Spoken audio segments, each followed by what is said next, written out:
What's up, everybody, and good morning. And this morning in France, or was it technically this afternoon? Probably this afternoon. Neymar and PSG made it official with this introductory press conference. Now, what I want to go through is not the 222 million euro release clause or the 45 million euros he's going to make per year after taxes. It is the quotes that he had that really tells us all something about him. So here we go. What I say to these people, Neymar said, is they don't know anything about my personal life. Oh boy. I was never motivated by money. If I was following the money, I would be somewhere else with other clubs in other countries. I'm really sad that people still think that way, and I'm glad that PSG believe in me. All right, hold on. Let's dissect this. So, you don't know about my personal life. Like, I understand that. A lot of people like to judge a book by its cover in order to have those views go in line with what they believe. So I get that. But then he says, if I was following the money, I would be somewhere else with other clubs in other countries. I've got friends in low place. Like, that's what I heard. But aside from where the beer chases. So what other clubs would there be? Manchester United are the #1 richest club off of Forbes. Their largest bid ever was for Paul Pogba at £89.3 million. So that's a lie. I feel like Maury. The lie detector test says that was a lie. Barcelona, their largest transfer ever. Oh, what do you know? It was actually Neymar at £74.97 million. Lastly, Real Madrid with Gareth Bale, $85.85. What other club would trigger this release clause? Come on, let's be realistic about this. Saying that money is not a factor, okay, we'll sign for a different club. I'm just pointing out the deficiencies in what he said. Arsene Wenger had this, which I thought was interesting on the transfer. Wenger in, Wenger out. Comment section below. The whole landscape of football has changed completely. Once a country controls a club, everything is possible, which is very true because, as we know, Qatari Sports Group owns PSG. The second quote, to be the most expensive player in the world does not concern me or weigh me down, he said. I am still the same weight as always. I have nothing on my back. I hope you've grown up a little bit because then you would have really filled out.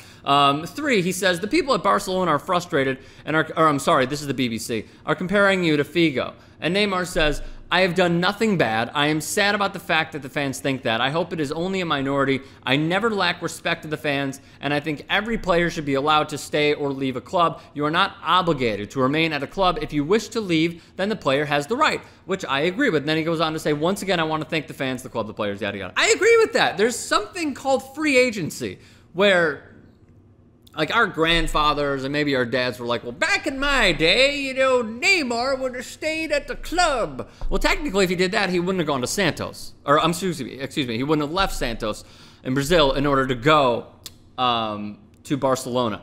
Now, the loyalty in sports, and Jason Rubin and I have talked about this so many times, there's no loyalty in sports. Owners see a player as a number in terms of their annual salary, what they could bring in, the marketing that they could do, the sponsors that they could bring into their club to get worldwide recognition. Barcelona has done that brilliantly for not the last few years, many years, like tons and tons and tons of years. However, there's no reason that a player shouldn't go out and get his, because all it takes is one bad injury, one collision, one thing to happen on the pitch or a respective field in order for that player to be donezo for the rest of their life. The Luis Figo comparison, I understand, but also Barcelona fans should realize, and also their former president, which I'm going to get into in just a second, saying that this is in comparison to Luis Figo. PSG are not a rival of Barcelona. Real Madrid are the rival to Barcelona, which is where he transferred to when he left Barcelona. So it is a flawed argument. Here's what the former Barcelona president had to say. It hurts me that people I respect are using this to blame the club. Neymar's the one to blame, full stop. It's not Barca's fault. It's not the board's fault. It's not the players' fault. They did everything for him to stay. It's Neymar's fault. This is PR 101 to, hey, Barcelona fans, grab your pitchforks and rally against Neymar. We will rise up. We will resist against this monster. Like, you're painting him out to be a villain when he helped you win a Champions League, a few Copas, La Liga titles. I mean, come on. He was a great goal-scoring threat in one of the best attacking trios we've ever seen in world football. But still, this is PR 101.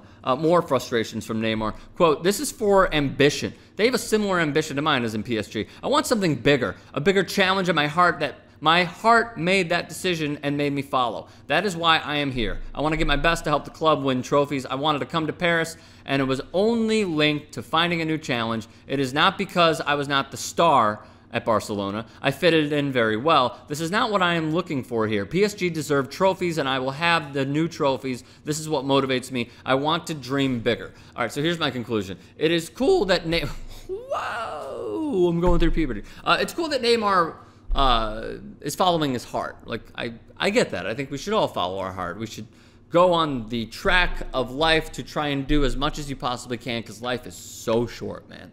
Like Gary Vaynerchuk would say at times to anybody who asks him, like, what's my motivation? He's like, you're gonna die. Like, we're all gonna die. Neymar is going to try and get as much as he can and solidify his legacy by winning more titles and maybe potentially a Ballon d'Or, because the fact is he would have been overshadowed by Lionel Messi. He would potentially be overshadowed by the striker, Luis Suarez, so that's part of it. I respect him starting a legacy outside of Barcelona, but it does seem like that he doesn't want to play second fiddle to Lionel Messi anymore, and he is right. The players are allowed to leave. Give me your thoughts. Tweet them at me, at Strom. Get at me in the comments section below, and subscribe to 2 Sports.